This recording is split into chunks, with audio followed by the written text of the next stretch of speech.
За их мөн үзэгчтэй манай Frame podcast-ийн танин мэдхүн дугаар та бүхэнд хөөрөхөд бэлэн боллоо. За та бүхэн мэдж байгаа бид нэр дэлхийн 2 дугаар дайны талаар ерөнхий цуврал нэвтрүүлгүүд хийж байгаа. Яг жоохон удаан байгаа. Тэрийг бол тэр шүүмжлэлийг бол хүлээж авч байгаа.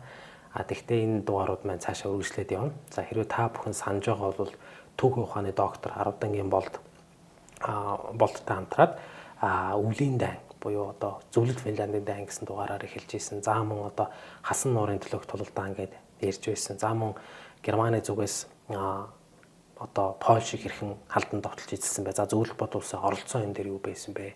За мөн одоо Англи, Францыг эзлэх төлөвлөгөө гэдэг энэ талаар бол ярьж ийсэн. За мөн үргэлжлүүлээд одоо өөрийн найз түүх сонирхогч Баттулгатайгаа бол Барбаросса ажиллагааг бол ярьж ийсэн. За мөн цаашаа үргэлжлүүлээд Ленинградын бүслэлт. За миний би өөрөө бол Сталинградын тулалдаан гэдээ ярьсан. За мөн одоо Ржев ажиллагаа, махан тэрэм. За энэ талаар бол ярьсан болов. За энэ дугааруудыг үргэлжлэл болох Багратион ажиллагаа, операци Багратион гэж тэ. За энэ ажиллагаа юу нэг юу болсон юм бэ гэж. За тэгээ мэдээж би энэ дугаарыг бол ганцаараа хийхгүй.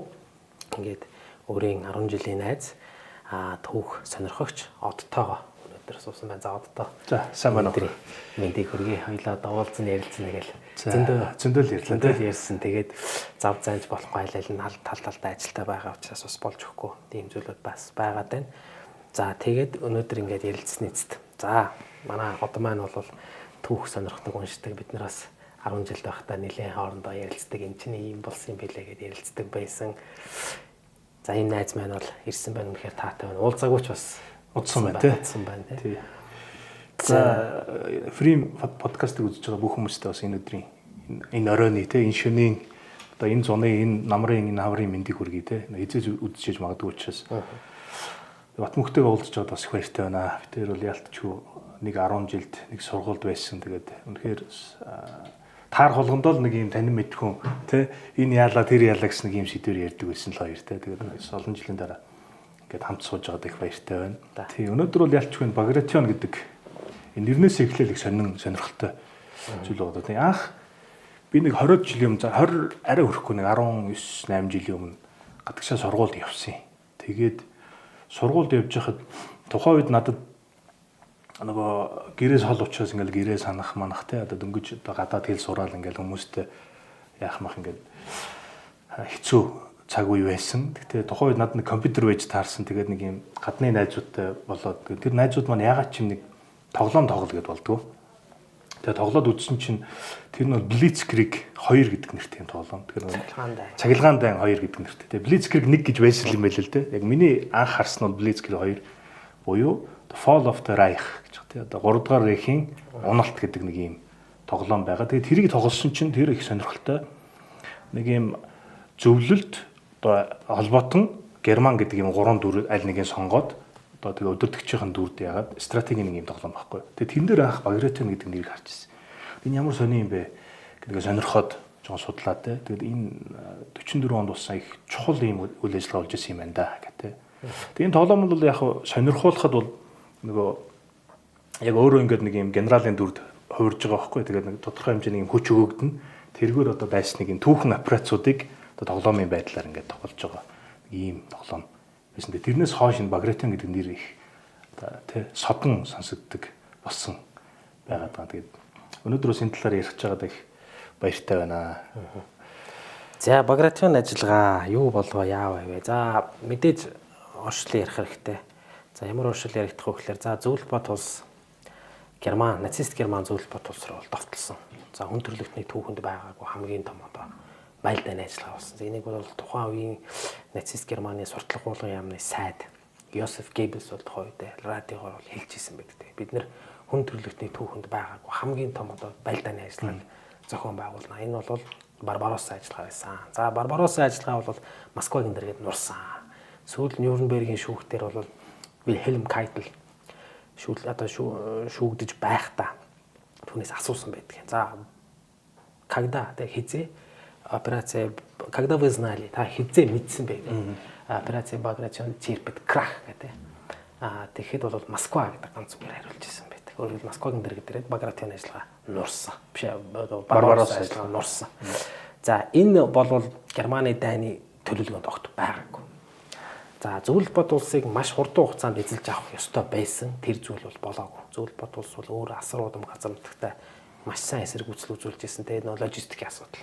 Мэдээж зөвлөлт бод улс ер нь Оростой дайдна гэдэг бол логистикийн асуудал заавал яригддаг. Өргөн удам нутагтай. Дэд бүтэц тухай үед бас тийм сайн байгаагүй. Тийм учраас одоо 3 дугаар райхийн бахархал болж исэн танкууд бол шаварт нам зогдол их бүүм хүртлээ хөндлөнгөөр отлоо зогдчихсон. Ийм байдалтай байсан. За энэний дараа дахиж нэг хариу авах гэж Сталинградад нэг үзсэн. Бараагүй.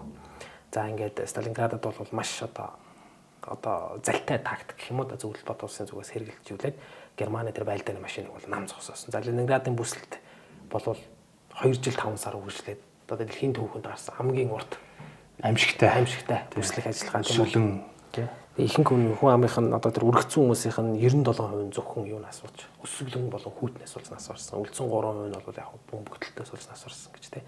За ингээд нөгөө зөвлөлт бод улсыг чинь барддаг бай. За одоо энэ дээр бол бид мэдээж бас Кавказын үйл ажиллагааг ярих хэвээр. Харьков ажиллагаа гэх мэт маш том ажиллагаанууд байгаа. Курск байна. За Курсктэй дугаарыг бол болдгоотой бас ярьсан байгаа. Курскийн тулд ингээд чухам яг юу болов гэх тийм. За одоо ингээд Багратион ажиллагаа энд ирж байна. За нэрний хувьд бол манай одоо маань хэллээ. Энэ бол 1812 оны эх орны дайн гэж ярьдаг. За эцэг орны дайн гэж орчуулах хэрэгтэй гэж орсууд ярьдаг. Энэ Великая Отечественная война буюу одоо эцэг орны дайн шүү. Эх орн гэж бол биш гэдэг. За ингээд энэ дайнд бол Пётр Иванович Багратион гэдэг жанж гүрж гаралтай. Энэ хүн бол тодорсон байдаг. Гэхдээ Бородиногийн тулдаанд маш сайн тулдаад маш хүн шархаа аваад тэгээд хэдэн хоногийн дараа ч л гэдэг шархаа нас барсан байдаг тийм. Бородиногийн тулдааныг бол угаасаа их ярьдаг тийм маш их ярьдаг. Тэгээд Наполеон бол Москваар орсон.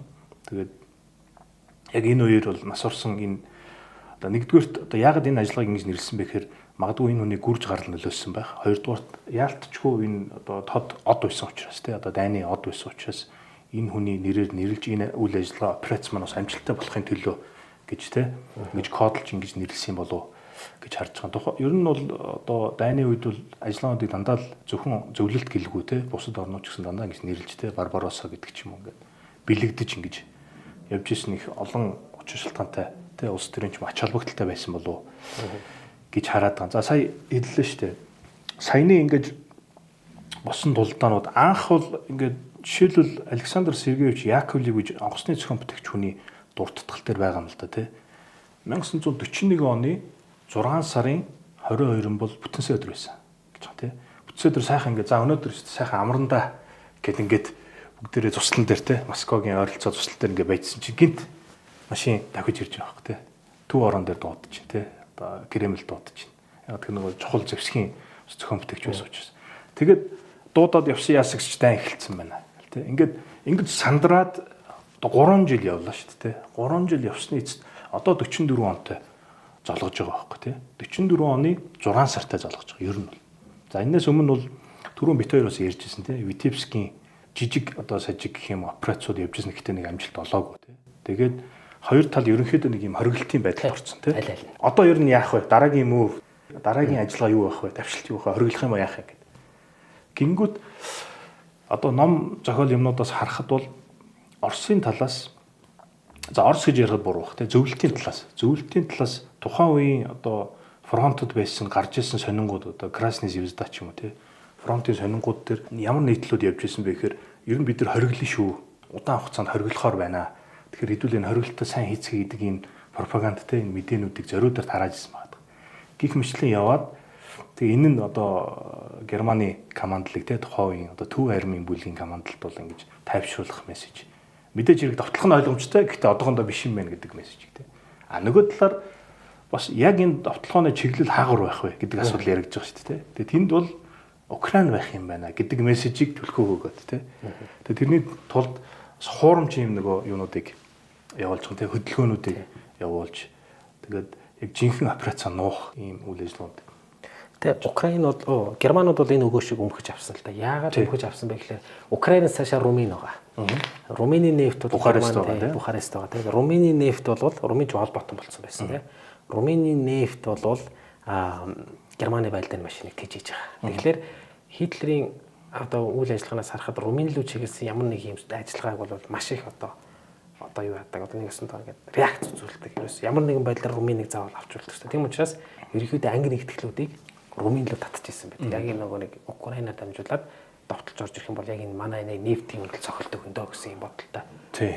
Одоо гол ресурс тий резерв биш тий тэнд. Тэгэхээр энэ Багратиан гэж энэ аврах том операц тий. Энэ бас нэг хэд хэдэн ярих хэвээр зүйлсүүд байгаад байгаа юм л. Юу гэхээр энэ бол ерөнхийдөө зөвлөлтийн одоо армийн өмнө нь мэдээж операцууд байсан. Гэхдээ бие дааж хийж байгаа хамгийн том операц болж таарч байгаа. Берлиний операцийг тооцохгүйгээр тий. Берлин рүү 45 онд орохыг наан гэж тооцох юм бол хамгийн том бөгөөд хамгийн юм далаацтай тий. Түрүүн ярьсан нэг асар их юм логистикийн асуудал тий. За нэг сум хэрэгсэл тий хүнс юмнуудыг одоо зөөх энэ асуудлууд бол айгүй төвхтэй байсан. Ялангуяа ингээд дайсны хамар дор тий. Дайсанд мэдэгдэхгүйгээр зөөнө гэдэг чинь бол айгүй одоо хүнд асуудал байсан тий. Тийм учраас энэ операцийн нууцлалыг маш сайн хангах шаардлагатай байсан байгаа. Тухайн үед Батүнхэн мэдж байгаа Ставка гэж нэрлэдэг тий. Ставка буюу одоо дээд командлалын хаант Орсын үед ашигладаг байсан юм тойрон байгаа хиллэг байгаа даа. Ставка гэдэг тий. Одоо ерөнхий яг штаб бол биш. Штабын дээр байдаг одоо хамгийн дээд Supreme Command-ийн офис гэх юм одоо тий. Ингэж орчуулахаар ийм газарт 5 хүн бичиг сачиггүйгээр аман байдлаар энэ операцийг ярилцсан гэж байна. Ингэж нэг нууцлалыг хадгалж. Тэгээ доошоо бол ямар ч мэдээ байхгүй. Тэгэхээр тухайн үед одоо жишээл фронт дээр битээр ингэ цэрэг байлаа. Яг одоо юу гэдэг чинь Украины Белорусын нэг юм уу 2 дугаар фронт дээр байгаа цэрэг байлаа би юу ч мэдэхгүй. Тэ. Дээр юу болоод байгаа юм бэ? Би байтхаа миний дээр байгаа дарга нар тэ ефрейтор ч юм уу капитан тэ дээшээ одоо майор хошууч ерөөсөө мэдэхгүй. Генералын төвшинч баг мэдхэргүй шахав. Ингэж нууцаар ингэж бэлтгэсэн байгаа даа тэ. Тийм учраас фронтын одоо тухайн үед фронтод бол утсаар ярихыг тэ одоо хүчтэй юм радио локац ашиглахыг бол хориглож тэ зөвхөн одоо бараг сонирхогчийн хэмжээнд ийм баг долгионоор тэ хүмүүс хоорондоо харилцах ч юм уу ингэж хоорондоо ярилцахыг зөвшөөрдөг байсан гэж яриад байгаа юм л да.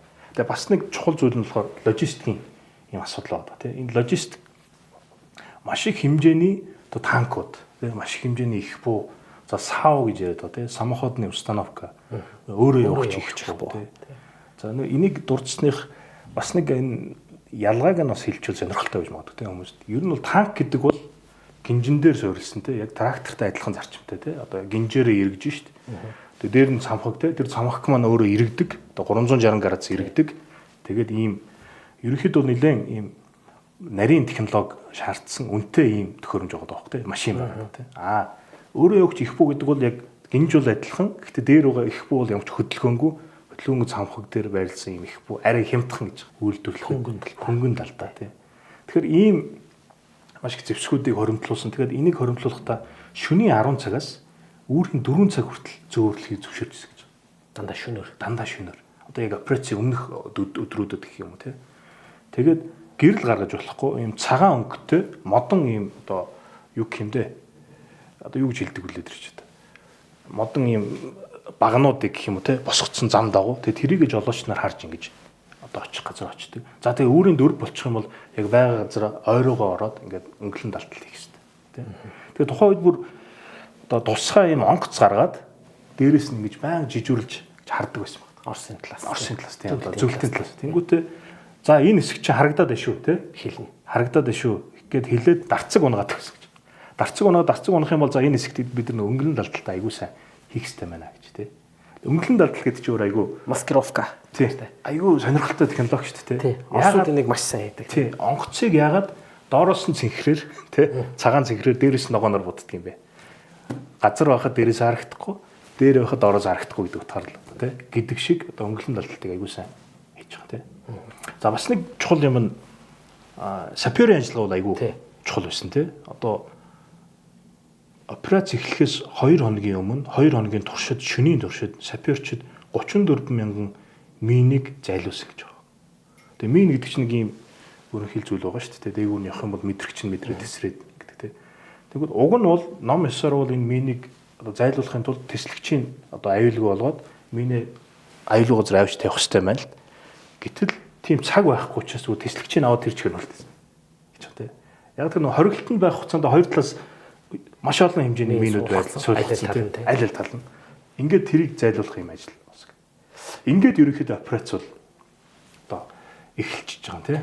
Энэ операцийг бэлтгэхэд төлөвлөгөө гаргаж байгаа юм л да нөө. Төлөвлөгөөгөө батлуулсан шүү дээ. Тэгээд Рокоссовский энэ дээр ажилласан байдаг. Тэгээд Сталин болд гэсэн байдаг. Эхлээд төлөвлөгөөг нь үсч.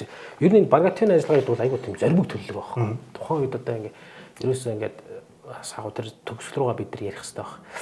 Яг ингээд төлөвлөгөөг бариа Рокоссовский ороодсон Сталин гайхсан гэж байгаа юм. Гэж юу яриад байгаа. Та надад дахиад хийгээд айгу амбицтай тий. Тэгсэн чинь яг нөгөө тоо ярьсан гэж байгаа юм. Тэгээд бүр ингээд за болох юм шиг байна гэдэг. Тэгээ бүр Рокоссовский бол өөртөө ихтэй байсан. За ингээд юу нэг ажиллагааг зохион байгуулъя. За тэгтээ энэ ажиллагааны амжилттай болох үгүй юу гэдгээс дараагийн ажиллагаанууд маш их хамаарч байсан. За нөгөө 44 он гэдэг чинь одоо нөгөө 6 сар гэдэг чинь 2 дугаар фронт нэгдэх гээл одоо хэвээр хэд нөгөө баруун талд чинь үзэж байгаа шүү дээ. Хойд Африкийг бол чөлөөлсөн. Сицил дээр одоо Тегеранд амлцсан байгаа шүү дээ. Хоёрыг нээн гэдэг 2 дугаар фронтыг нэг. Юунд Сицилд буудсан. За ингээд ер нь нүүс гэдэг шүү дээ. Нүүсэс найтнинг гэж ярьдаг шнэ. Ерөнхийдөө нэг Германыг тойроод ингээд цагираг байна. Тэгээд чангарж ийн гэдэг тийм. За ингээд ийм байдалтай болсон үед бол зөвлөлт бодвол бол энэ том давшилт хийх хэрэгтэй. За энэ давшилт бол ер нь маш том давшилт болсон. Яасан гэхээр ерөнхийдөө энэ ажиллагаанд бол ерөнхийдөө Балтийн фронт тэр чигээр орж байгаа. Белорусын 1 2 3 дугаар фронт гэдэг чинь 4 фронт. Одоо зөвлөлтийн армийн хамгийн том нэгтгэгч фронт гэж явдаг. Германы хул бүлэг гэж явдаг тийм. За энэ 4 фронтын нийтдээ 2.2 сая. За зарим юун дээр бол 2.4 гэж яваалаа тийм. Сая цэрэг. За энэ дээр бол 5200 танк болон өөрөө явж их буу. Ингээд 5300 онгоц зориулсан. Энэ тэр хангамжууд бүр тусдаа ярьж ирсэн гэж байгаа. Яг энэ байлдааны ажиллагаанд зориулсан цэргүүдэд. За ингээд ер нь бол за энэний эсрэг ер нь энэ довтлохооны яг хэний эсрэг байсан бэ гэхлээр Германч нөгөө армийн хойд төв өмнөд гэсэн 3 бүлэг байгаа шүү дээ. Тэгэхээр хамгийн хүчтэй нь бол төв бүлэг байгаа байхгүй. Нөхдүүд юу гэж бодож ирсэн гэхлээр Герман за Украинд л орох юм байна. Цаашлаад яг л нөгөө фронт бол Украин руу түрээд орцсон байгаа байхгүй тий. Беларусь ч юм Балкан шиг юм такт шиг юм ингээд үүсчихсэн.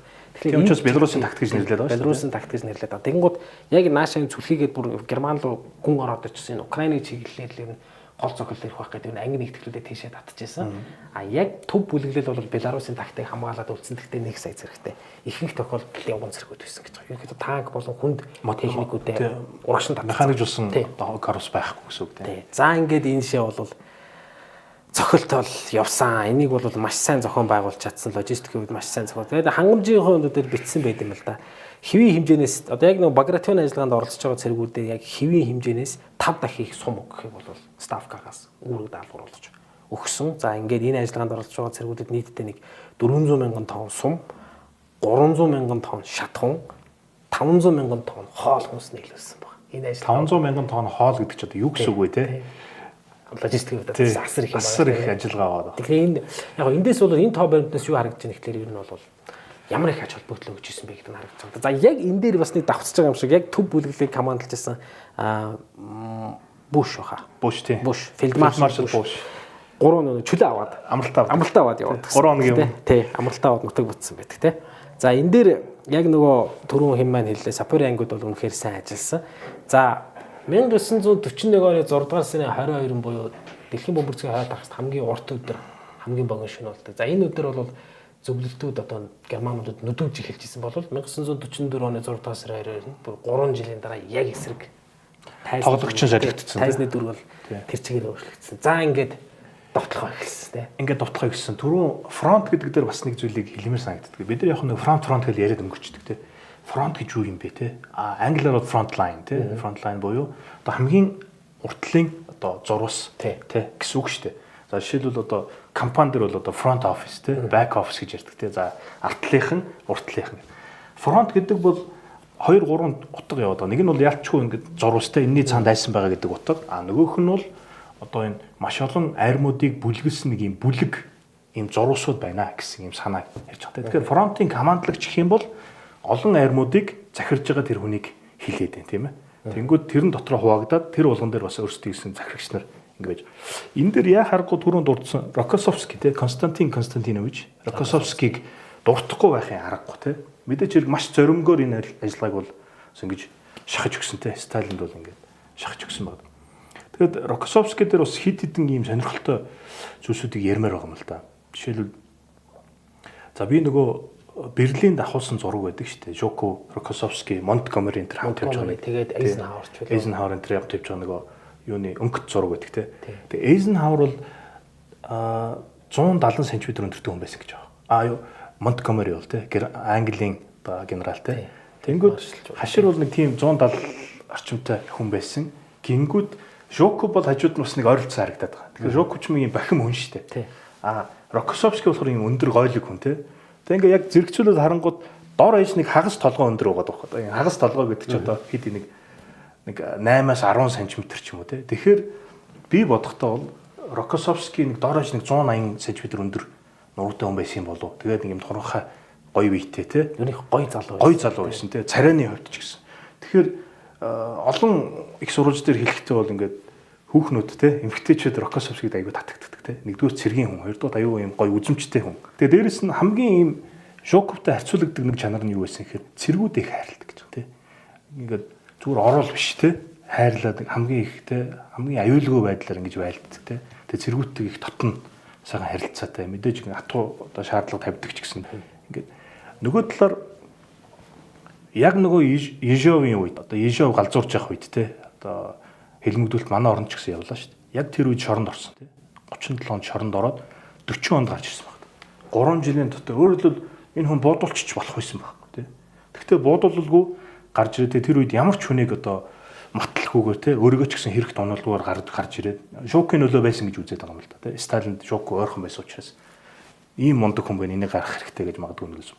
Ингээд 40 онд гарч ирээд тэгээ буцаад корпус командлагч гэдэг алхам тушаал дээр очсон байна.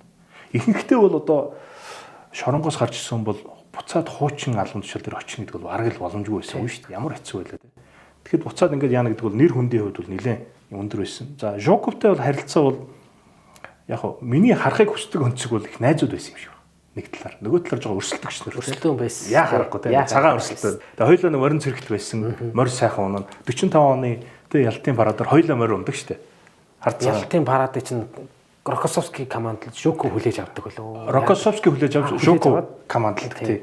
За бас нэг зүйл нь юу гэхээр Жоко Рокоссовский хоёрын улс төрийн өнцөг бол тис өмнө шал өөр байсан гэж. За Рокоссовский бол илүү юм зөөлөн талдаа тий. Тэгээд улс төр нэг сонирхтгүй юм шиг харагдаад. Жоко бол яадаг вүлээ. Одоо жинхэнэ улс төр дотор байсан. Сталин өөрөө хэдий ингээд нэг ойрхон ч гэсэн Сталин маш хэмээдэг. Дараа нь Хрущев Жокос их айдаг. Ягаад гэхээр Берияг унаадаг үйл ажиллагааг санаж байгаа шүү дээ. Операц дээр хин буута орчдөг лээ. Жоко Берияг тий зөхөж унаа. Тэр яг уран зохиолын юмнууд хэтрүүлэг байгаа баг. Гэхдээ ер нь бол тэнд гол дүр одоо гол дүрд байгаа юм бол Жоко байгаа даа. Тэгээ дараа нь өөрөө Хрущев чинь Жокос айгаад хаавсан тэр Одесс тий Украин Одесс руу цэргийн тойрог руу баг ач холбогдолгүй шахуулж чүлчж байгаа. Тэгэж айжин л гэсэн үг тий. А гэтэл Рокоссовскийг бол тийм байгаагүй. Тэгээ бас нэг сонирхолтой зүйл бол нэг хүн хоёр өөр улсын баталгаа хамгаалах яамны сайд байсан тохиолдлыг би бол санахгүй байна. Рокоссовский бол байсан тий. Польш явах байсан тий. Дараа нь зөвлөлт. Польших тэгээ зөвлөлт толгойд улсын баталгаа хамгаалах яамны сайдаар ингээд хоёр улсын сайдаар. Тэгээ хоёр орны маршал ийм цолыг авсан юм. Рокоссовскийн гардлыг бас Польш гаралтай. Польш гаралтай гэж ярьдаг тий. Ер нь айгу Киркоро бас нэг өөр гаралтай гэж ярьдаг шиг тий бас нэг тийм юмуд байх шиг байна тий. Тэгэхээр Рокоссовский бол тийм сонирхолтой хүн байгаад байна. Тэгэхээр энэ яалтчгүй Багратын ажиллагаа бол Рокоссовскийн тий маш их нөлөөгөөр явж байгаа маа. За Василевскийг бас дуртах хэрэгтэй тий. Василевский бол тухайн үедээ бол Александр Василевский тий Жанжи штабын дарга байсан тий.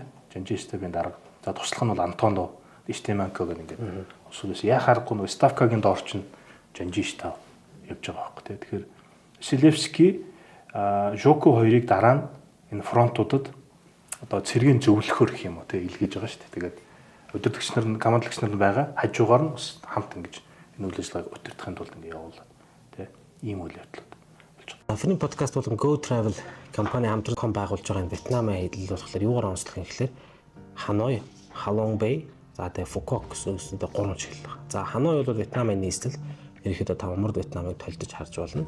За Халон Бэй буюу орчуулах бол луугийн унтаж буй одоо боломж гэх юм одоо тийм утгатай. Тэнд бол одоо Вьетнам улс чинь шүр сувдаар их алдартай. Ер нь тэгээд өөртөө бол шүрний их орн гэж нэрлэдэг. За тэрнтэй хэрхэн яаж одоо шүр хэрхэн бий болгож байгааг за мөн одоо тэр дэлгүүрээр нь орох юм боломжийг бол одоо дээрээс нь одоо Халон Бэй руу бол маш сонирхолтой юм усан онгоцтой аялал хийдэг тийм. Тэр бол Ханой улс ер нь бол умард Вьетнамын амьдралыг ерөнхийдөө харьцаж болно. Ханой яг одоо социалист Вьетнам тийм. Халон Бэй бол угаасаа байгалийн үзэсгэлэн тогтцтой юм газар. Дээрээс нь Фукок бол мэдээ 100 гэлээ ийм газар. Тэгэхээр ерөнхийдөө нэг 3 маш сонирхолтой юм контрастыг л юм өнгө ал байсан байдлыг бол харж болохоор тэр утгаараа бол бусад Вьетнам аюулуудаас арай онцгой юм уу гэж харагдаад байна.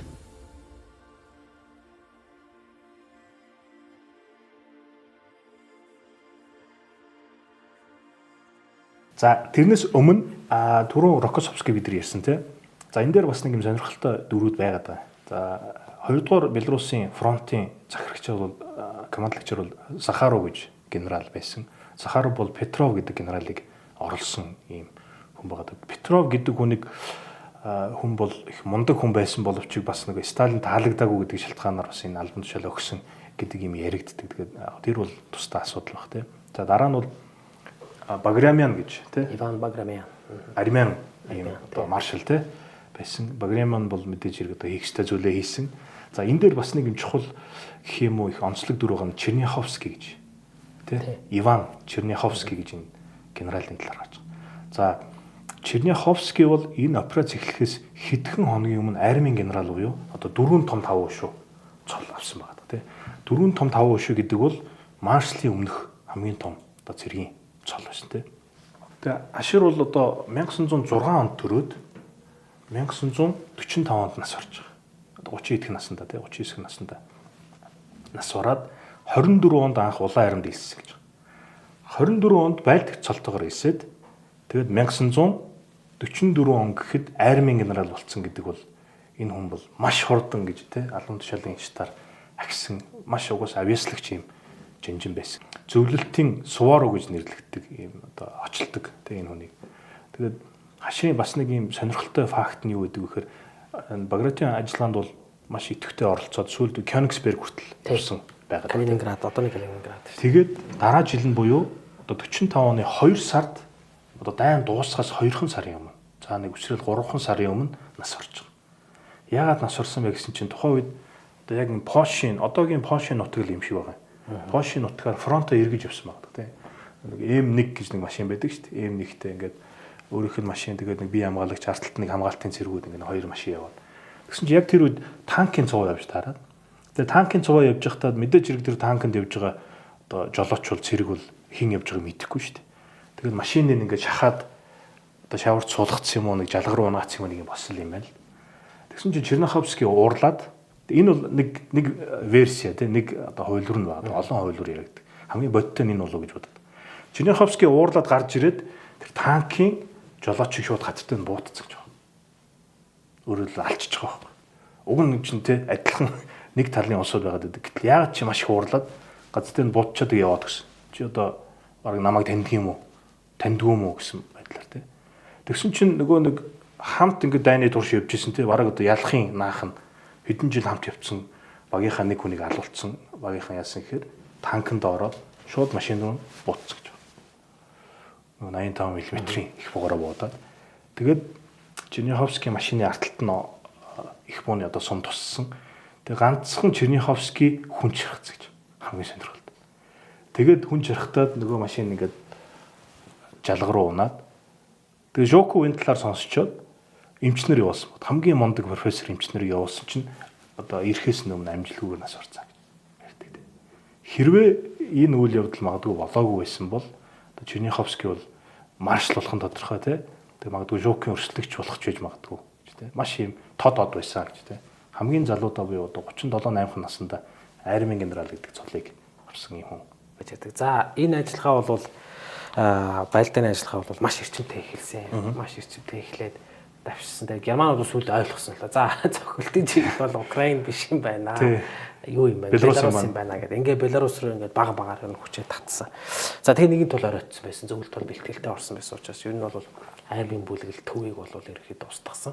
Шахаад явсан. За тулдаанууд ер нь яг яаж өрнөгөө, яг сонирхуулж ярих юм бол за дөрөв ярьж байгаад орхичлаа те Витебск бол яг аргагүй Витебскийн цайз гэж яриад байгаа те. Тэр цайзыг хамгаалж байгаа цэргүүд бол одоо нэгд байдал биштлээ эдээс гарах хэрэгтэй юм биш үү гэдэг зүйлийг бол одоо командл руугаа явуулж исэн гэтэл одоо Гитлер бол юу гэж хэлжсэн гэхээр те одоо эцсийн хүртэлтэй тулдаа Нанаяг бат ингээд байх хэрэгтэй зөвхөн одоо Витебск гэж биш Бобруйск гэдэнд байсан бүх хориглолжсэн газрууд бол эцсийн хүртэл хориглол гэсэн энэ бол магадгүй хамгийн том тактикийн алдаа байсан оперативын алдаа байсан болов уу гэж харж байгаа тий.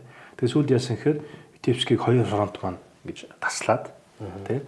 Тэгээд ямар ч ажиллааг болгочихж байгаа. Тэгээд сүүлдээ 17 мянган хүн ослогдож байгаа тий. Ослогдоод. За дараа нь Бобруйск орж иж байгаа. За Бобруйск бол бас нэлээд их хүч хоримтлагдсан байсан. Тэрийг бас ингээд таслаад явчихж байгаа тий. Тэгээд хамгийн сүүлд энэний дараагаар бол одоо Минск руу орж байгаа тий. Минскт бол маш их хүч байсан. Тэгээд Минскийн хүчийг бол бас одоо маш түрүүн ярьдгаар ингээд төмөр мэт тий нодоргаар гэж цохиж цаашаа гарч ингэж операцийг үргэлжлүүлж байгаа. Иймэрхүү үйл явдал харагдаад байгаа юм. Тэгээд энэ дээр Германы яг Багратион ажиллагаа чинь нийтдээ юу яасан бэ дээ? 6 дугаар сард эхлээд 8 дугаар сарын 19 хүртэл үргэлжилсэн. За энэ үед бол Балтийн тэнгисээс Хар тэнгис хүртэл 1000 орчим километр газар давшилтын ажиллагаа явуулдаг. Фронтын өргөн бол тий өргөн болол да. Тэгээд давшилтын юу бол 550-аас 600 км маш амжилттай давшиж бүр дорнод Прусийн нутаг бүр хүржиж байлдааны ажиллагаа зогсож байгаа юм л да. За энэ дээр ийм зүйл анзаарэгдэж байгаа. Германы арми эн чинь баг 17 дивиз цэрэг Германы. Одоо армийн бүлэг төв бүлэг байхгүй болж байгаа.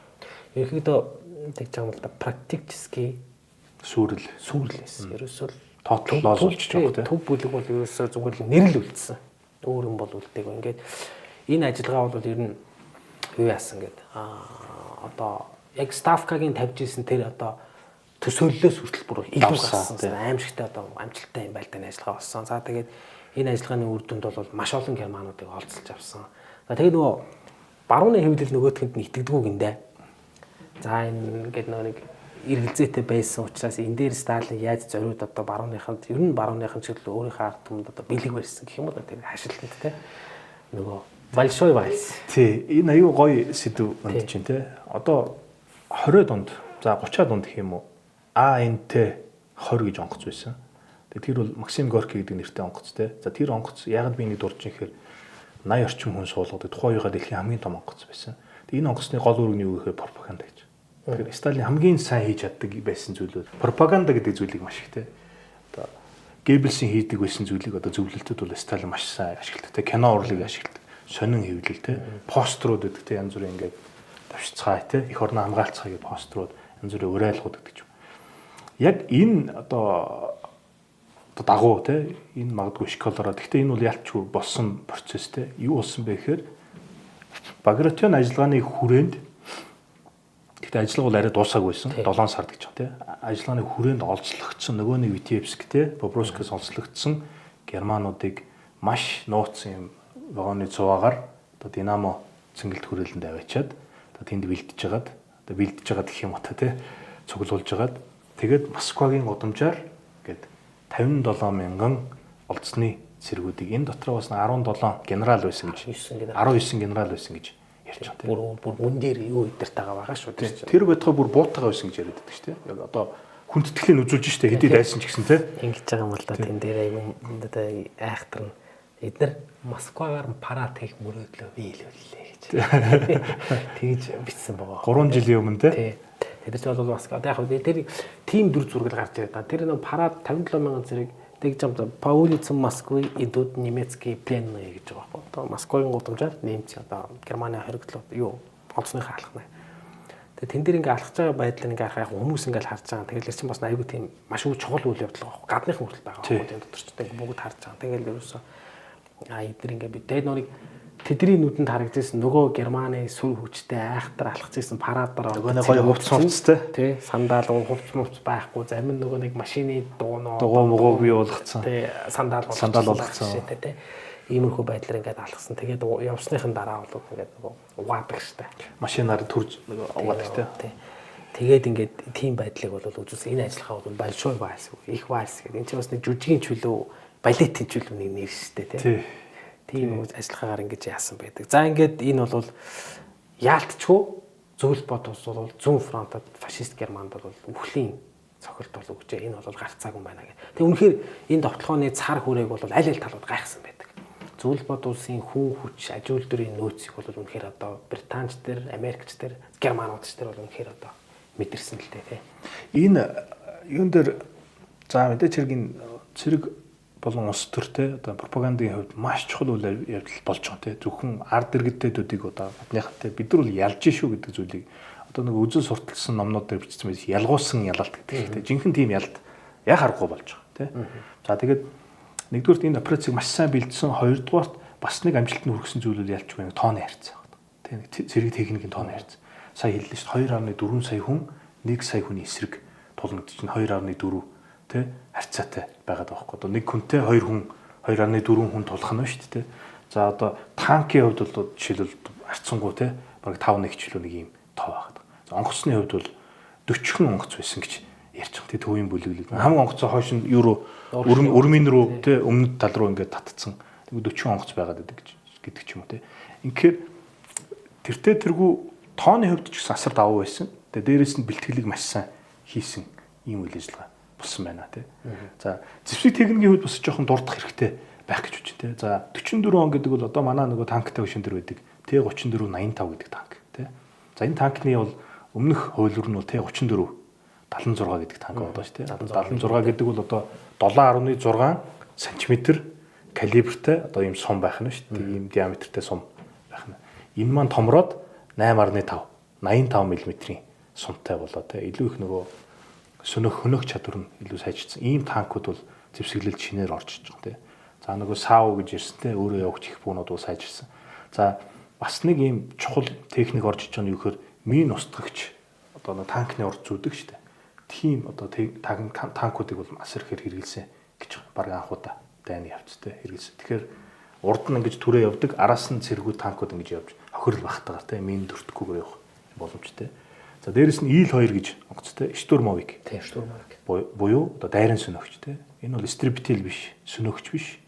Илүү нөгөө газартай ойр харьцдаг те. За тийрэлт цомтой, пулеметтой их буутай те. Тэгэхээр нөгөө нэг одоо давшиж байгаа айрамд гол хамгийн аюултай зүйл бол юу гэдэг гэхээр дайсны их буу байдаг те. Их буу бол 15-аас 20 км зайд бол хангалттай ингэж хөнөөх чадвартай байгаад байдаг. Тэгэхээр энэ их буунуудыг нөгөө нэг зениттэй хамгийн зүйлсүүдийг зэвсгүүдийг устгахад бол хамгийн хэрэгтэй зүйл бол одоо нисдэг танк гэж одоо Оросуудын очилдог, Германуудын хувьд бол хар үхэл гэж очилдог. Одоо Илюшны ИЛ-2 гэдэг онгоц. Дайрын сөнөгч онгоц. Энэ онгоц гэхдээ их сонирхолтой. Нийт чинь хамаг одоо зэвсэг юм ачаар 6 тонн орчим болдог гэж. Тэгэхээр тухайн үеийн сөнөгчүүдийн дундад жим бол 2.5 тонн. За ихтэл Мессершмиттийн тэр бол 3 тонн ч юм уу тий. Байгаад хамгийн хүнд онгоц. Дээрэс нэг 440 орчим км цагийн урттай.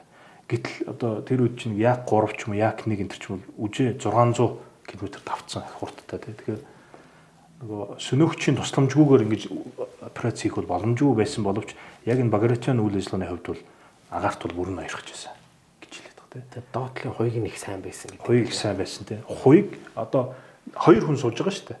Нисэгт сууж байгаа. Арталт нь нөгөө сүүлний пулемет чинь сууж байгаа тий. Тэгээ энэ 2 хүнийг оролцуулаад уртлын мотор оролцуулаад ингээд энэ хэсэг маань өөрөө хуйгалцсан хэсэг байгаад байгаа тий. Тэр нь өөрөө маш зузаан 1 см гаруй зузаан цэглээ байгаа байхгүй тий. Одоо бид нар жишээл онгоц ингээд үзэх юм сантиметр өрөхгүй шүү дээ. Айгу хөнгөн юм материал байгаа шүү дээ. Гэтэл тэр бол хуйг нь маш зузаан. Тэгэхээр нөгөө доороос нь ямар нэгэн байдлаар тий буутах ч юм уу ингээд айгу төсвөртэй гэх юм уу тий. Ийм гайхалтай онгоц байсан тий. Илюшний чинь Курскд бас ашигладаг байна. Ашигласан тий. Курскд бас илюшний анхны нислэг нь 39 онд гэж ярьдаг. Тэгээ 40 онд хүмүүс нөгөө нэг манай комментчд байдаг шүү дээ. Тэр шиг айгүй олон хүмүүс илюшн дургуун хүмүүс магадгүй их муулсан гэж байна тэр онгоцыг.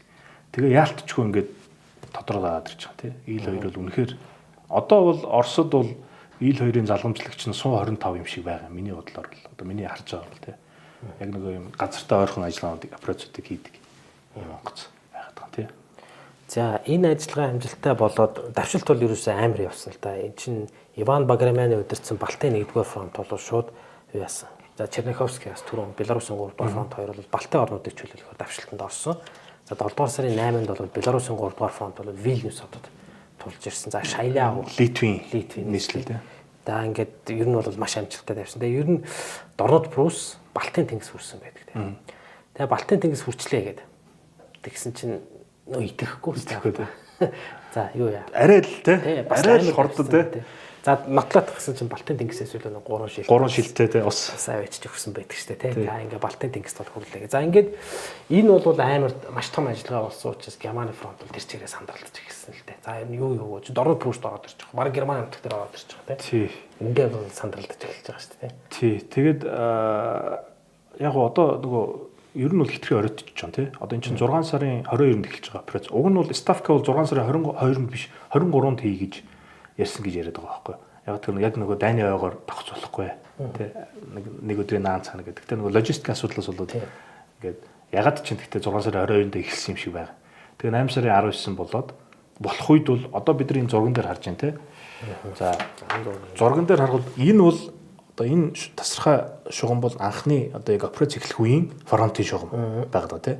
За эндээс одоо энэ хэсэг бол Балтийн тэнгисээс энэ доошо одоо өрмийн хүртэл тий. Энэ хэсэг бол одоо фронтын 2 сарын хугацаанд эзэлсэн тий одоо амжилт гэх юм уу ийм хэсэг байгаа. За энэ бол өргөөшөө бол 1000 орчим километр. За ийшээ бол одоо бас нэг 600 орчим километртэй хамгийн их талдаа бол ийм орчим одоо газрыг эзэлсэн гэж байна. Гэхдээ ингээд бол зогсчихоогүй. За Багратионы ажиллагааны хувьд бол ингээд зогсож байгаа.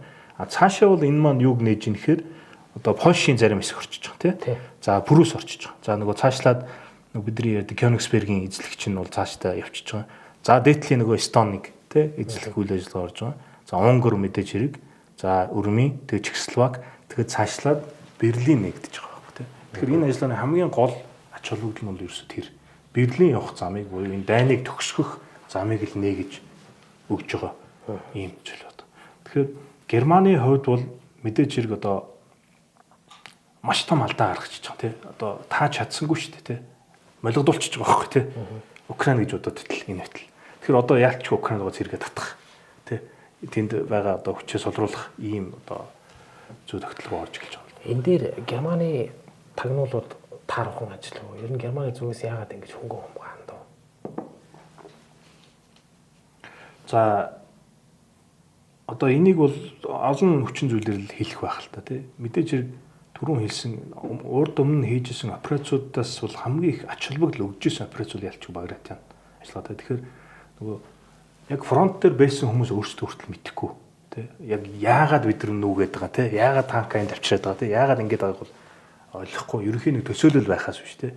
Тэгэхээр яг харахгүй Германы тагнуул муу байсан гэхээсээ илүү одоо юу юм болов? Одоо зөвлөлтийн бэлтгэл бол маш сайн чигд явсан юм болов тий. Тэгээ бас нэг дайн яваад 3 жил болчлоо. Тэгэд энэ дээр чинь нэг туршлага хоригдлуулна гэдэг зүйл байгаад байна шүү дээ. Тэгээ нэг Оросын өмнө нь бас яригдчихсэн санагдаж нөгөө deep тэ strike гэж нэрлэдэг тэ нөгөө гүний операц гэж тэ. Тэр гүний операцийг бас энд ашиглаад бас нэг давхар ашиглаж байгаа. Нөгөө талаас галын бэлтгэл гэж нэг айхтар зүйл байна тэ. Юу гэхээр их буу тэ бүх төрлийн одоо калибрийн гаубиц тэ их буунуудыг нэг газар төвлөрүүлээд 1 км-т оногдох их бууны хэмжээг хамгийн их байлгаад эхлээд нэг хоригдлтуудыг тэ хоригдлтын 1 2 3 дахь шугамыг сэтэлээд тэгээд хүрхгүйг нь болохоор нэг алсын зай онгоцоор одоо P2 ч гэдэг юм P8 гэдэг бөмбөгдөгчөөр устгаатай нэг иймэрхүү байдлаар явцсан байна л гэж одоо харж байгаа юм л да. За 1900 за 44 он за шууд ингээд дайн болвол шууд одоо ингээд Германы нутаг руу шилжиж байгаа. Тий. Ямар ч удаа байхгүй. За тэгээд мэдээж Германуудын эсэргүүцэл бол маш шир үүснэ. Германы гүн лөө орох тусам эсэргүүцэл үүснэ. Ингээд 1945 оны 2 дугаар сарын 18-нд улаан армийн генерал Черняховский яг түрүү хэлсэн хүн шархтаж амнасаа алдаж байгаа тий. За энэ дээр юу яасан бага? 45 оны чинь Черняховский барсны дараа нөгөө Александр Василевский армийг командалж байгаа. Юг тий армийг командалж байгаа. За ингээд яг энэ үеэр давшилт маш амжилттай болоод Кёнигсбергийн төлөөх тулалдаа одоо нэг Калининград шүү дээ тий. Кёнигсберг гэдэг нь Герман орнд хаадын уул гэсэн утгатай. Хаадын цайцч үлээ. Тэгээд тэрийг эзэлж аваад нийтдээ тэндээс нэг 92,000 орчим Герман цэргүүдийг олзолж авч байгаа. Ер нь энэ Багратионы ажиллагааны үр дүнд бол маш их одоо Германы хүн хүчний одоо нөхөж баршгүй хөрлөг амсуулсан л гэдэг юм л да. Тэгээд ер нь бол дайм бол ер нь зөвлөлтийн хувьд бол маш одоо юугаар дуусч байгаа. Амжилтаар. Тий. Яг нэг энэ нэг олон тоонууд яваад байгаа. Энэ тоо ч нэг төвхтэй асуудал тий. Яг тэгэхээр зөвлөлтийн талаас нэг тий Ялсан талаас нэг тоо хэлдэг. За барууныхан наадах чинь ч бас арай хотлоо байна да гэдэг нэг тоо хэлдэг тий. Тэнгүүд ингээд нэг аль тоог нь харьцуулаад бас нэг юм тоо гаргаж явах хэрэгтэй юм шиг байгаа тий. Гэхдээ ерөнхийдөө бол одоо дор хаяж зөвлөлтийн талаас бол 180 мянган хүн нас барсан гэж үзээд байгаа тий. За Германы талаас бол одоо бас 400 мянган хүн нас барсан. Тэгээд маш олон тооны хүнийг одоо олзолж авсан гэж тий. Ийм тоонууд л одоо ерөнхийдөө бол яваад байгаа юм л да. Тэгэхдээ бид нар бас нэг зүйлийг санах хэрэгтэй. Тэрний юу гэхээр тооны харьцаа чинь өөр айгүй давуу байсан. Тэгэхээр тооны харьцаа маань өөр их давуу байсан учраас хохирлын тооч гэсэн тэрнтийг бас уйлдэж явах болов гэж харж байна. 10 зэрэг байлдвал бас нэг хэрэг. 10 20 гэвэл бас нэг хэрэг те. Одоо 5 дахин их 3 дахин их гэвэл бас тэр дайны харьцааны асуудал шал өөр болчихж байгаа юм л да. Тэгж л хараад байна л да. За Багратионы ажиллагаа амжилттай болсны үр дүн цаашаа юу болсон бэ гэхээр Украины 1 2 3 4-р фронт сөрөг давшилтанд ороод Унгар, Чехословак, за Герман, за Румыны нутаг руу орчиж байгаа. Бүр Австри нутагт хүртэл цөмөрж орсон тийм тохиолдол байгаа.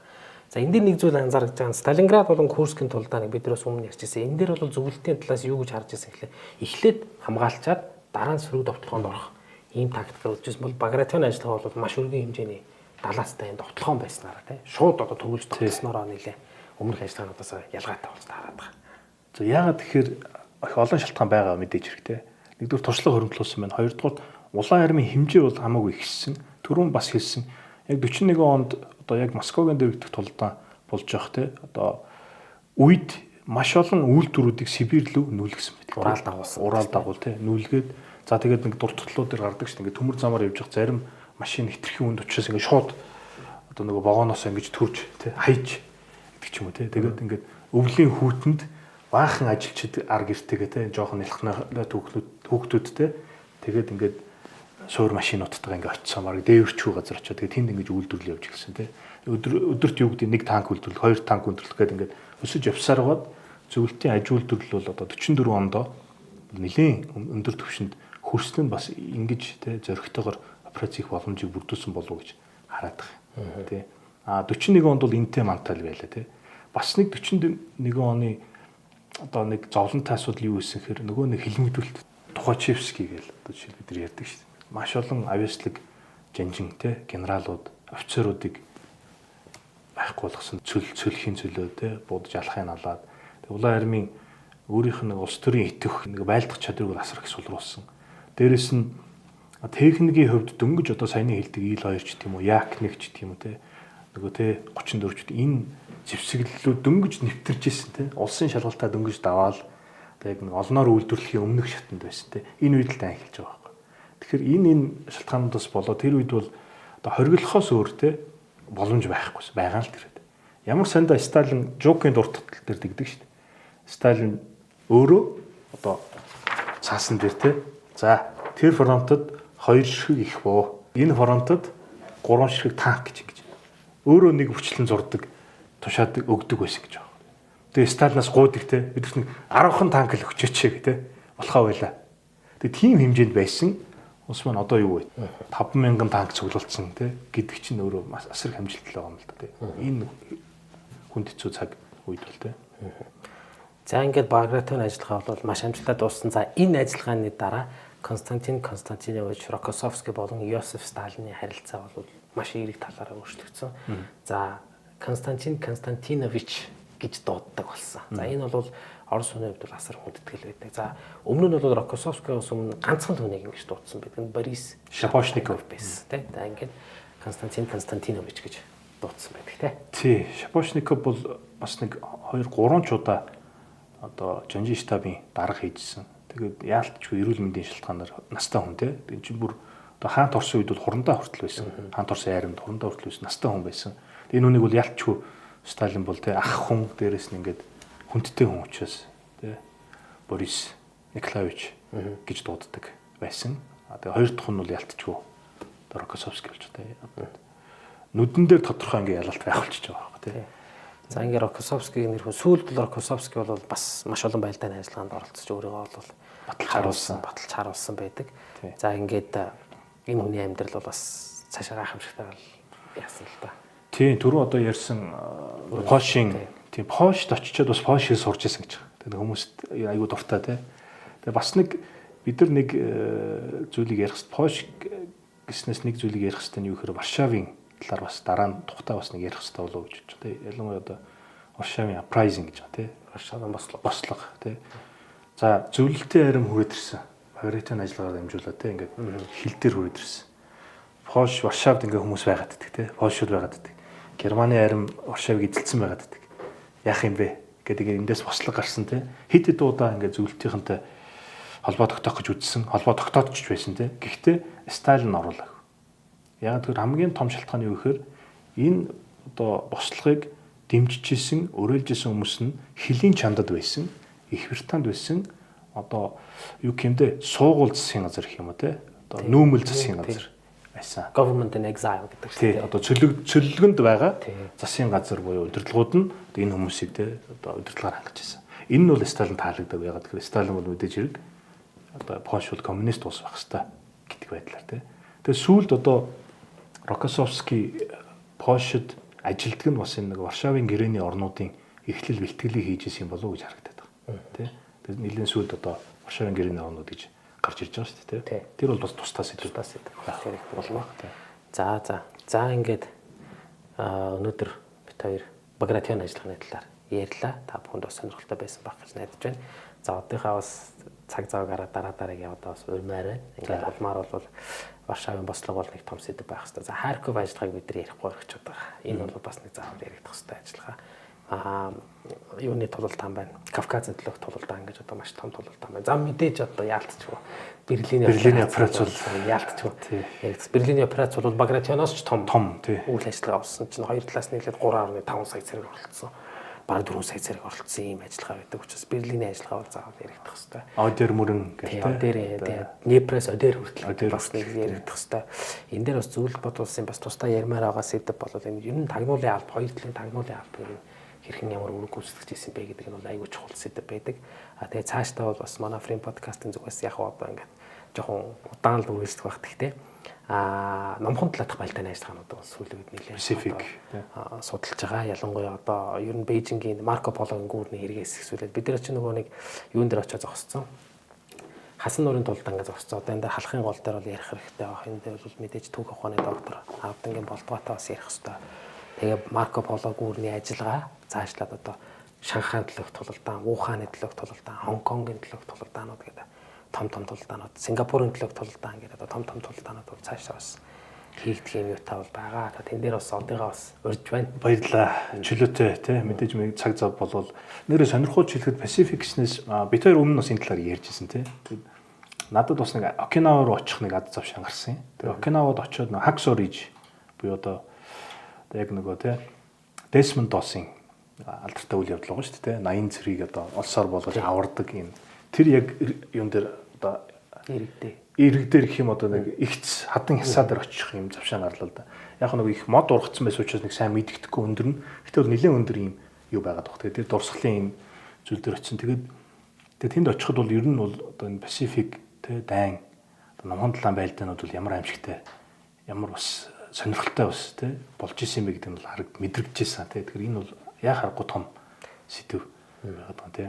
Энийг ярих хэрэгтэй байх гэж бодож байна. Нөгөө талаар бид нар бас нөгөө Пүүийг ярих хэрэгтэй байх тий.